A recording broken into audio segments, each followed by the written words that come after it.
आज की हमारी प्रेरणादायक कहानी है जीवन का संघर्ष।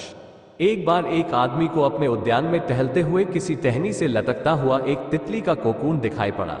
अब हर रोज वो आदमी उसे देखने लगा और एक दिन उसने ध्यान किया कि उस कोकून में एक छोटा सा छेद बन गया है।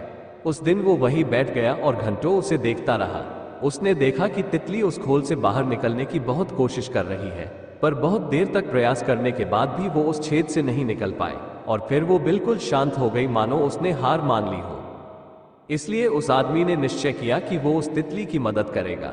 उसने एक कैंची उठाई और कोकून की उस छेद को इतना बड़ा कर दिया कि वो तितली आसानी से बाहर निकल सके।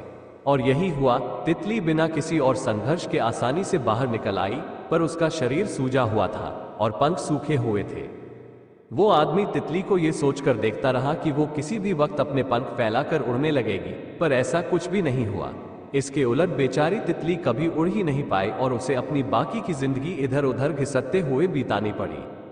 वो आदमी अपनी दया और जल्दबाजी में ये नहीं समझ पाया कि दरअसल कोकून से निकलने की प्रक्रिया को प्रकृति ने इतना कठिन इसलिए बनाया है ताकि ऐसा करने से तितली के शरीर में मौजूद तरल उसके पंखों में पहुंच सके और वो छेद से बाहर निकलते ही उड़ सके।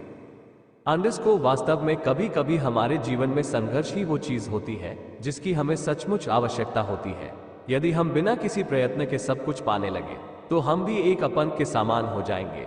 बिना परिश्रम और संघर्ष के हम कभी उतने मजबूत नहीं बन सकते जितना हमारी क्षमता है। इसलिए जीवन में आने वाले कठिन पलों को सकारात्मक दृष्टिकोण से देखिए। वो आपको कुछ ऐसा सिखा जाएंगे जिससे आप अपनी जिंदगी की उड़ान को सफल बना पाएंगे। लाइक बात ज्ञान की हो तो लाइक और सब्सक्राइब जरूर करें।